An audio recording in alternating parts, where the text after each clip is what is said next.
اور اللہ نے حفاظت فرمائی ہے، اور یہاں پہ جو ہے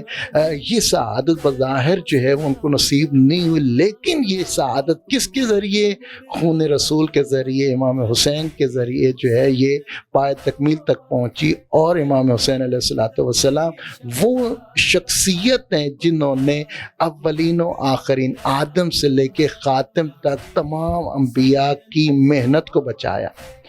بالکل ٹھیک ہے سر، لیکن آج اس طرف آ رہا ہوں تو آج جو یہ دیکھیں امام حسین علیہ الصلوۃ والسلام کا جو پیغام ہے وہ ہمارے سامنے۔ امام حسین علیہ الصلوۃ والسلام کی شخصیت کو دو طرف سے دیکھا جا سکتا ہے، ایک ان کی عظمت کو، ان کے پیغام کو، دوسرا جو ہے ان کی شہادت اور مظلومیت کو۔ تو عظمت اور جو ہے شان تو آپ نے سنی ہے کہ مہر نبوت پہ سوار جوان جنت کے سردار، اور اس طرح کر کے رسول اللہ سجدے میں ہے اور یہ ان کے سجدے کے اوپر سوار، 72 تکبیریں، اور کہا رسول اللہ جب دیکھتے ہیں امام حسین آتے خطبے چھوڑتے تو عظمت اللہ ماشاء اللہ کتنی، لیکن جب ہم مظلومیت کی طرف آتے ہیں تو امام حسین علیہ الصلوۃ والسلام کے اوپر ہر وہ ظلم ڈھایا گیا جو پہلے 1,24,000 انبیاء پہ ڈھایا گیا۔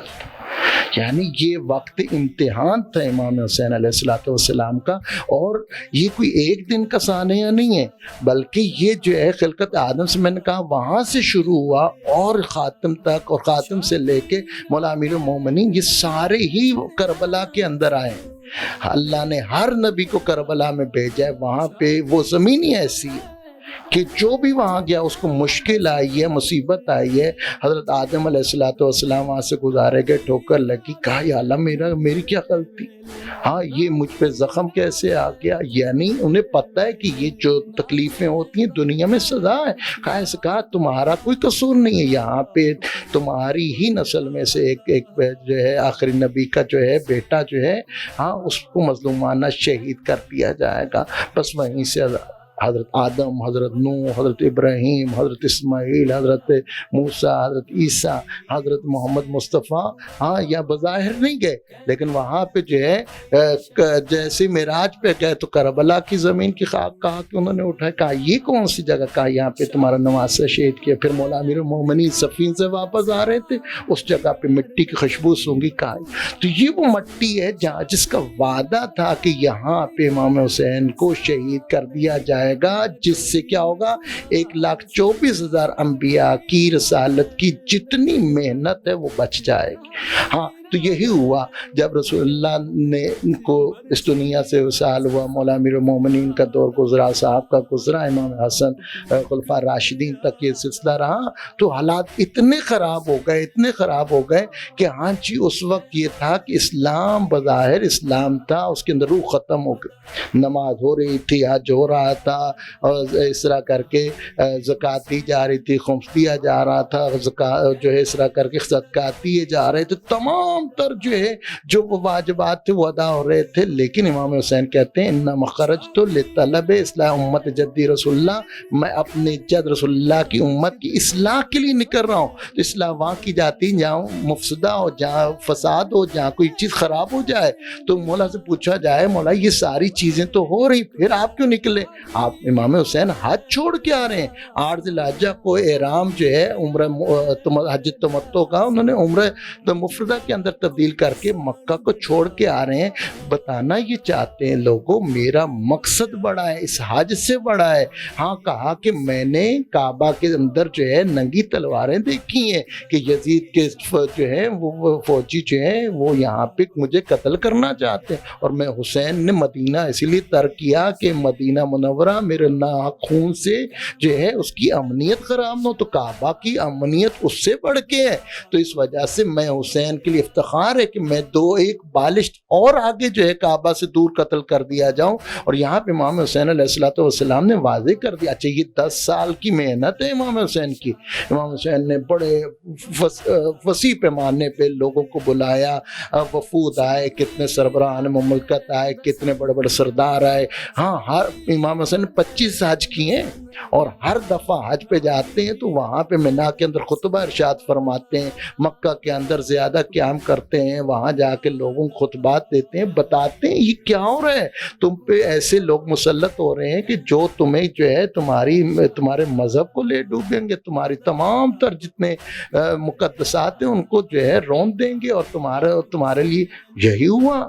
کعبہ کو امام کو سب سے بڑا شہید کرنا بہت بڑی جسارت. یعنی وہ شخص جو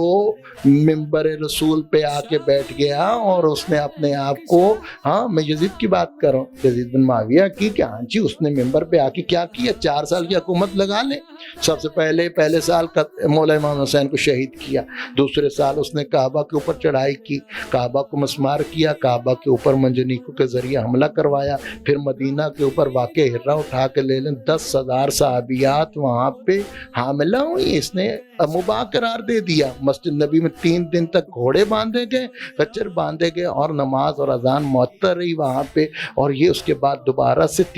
چوتھی دفعہ دوبارہ سے کعبہ کے اوپر اس نے منجنیقوں کے ساتھ حملہ کیا اور پھر نار ہوا. یہ تو اس کی حکومت کا وہ جو منظر امام حسین دیکھ رہے تھے کہ ہاں جی اس نے حلال محمد کو حرام قرار دے دینا ہے, اور حلال محمد کو حرام اور حرام کو حلال قرار دے دینا ہے, وہ سارا لوگوں نے دیکھ لیا. امام حسین علیہ السلام نے بارہا کہا یہ کسی کا نہیں ہے, اس نے کسی کو نہیں بخشنا ہے. امام حسین کون ہے؟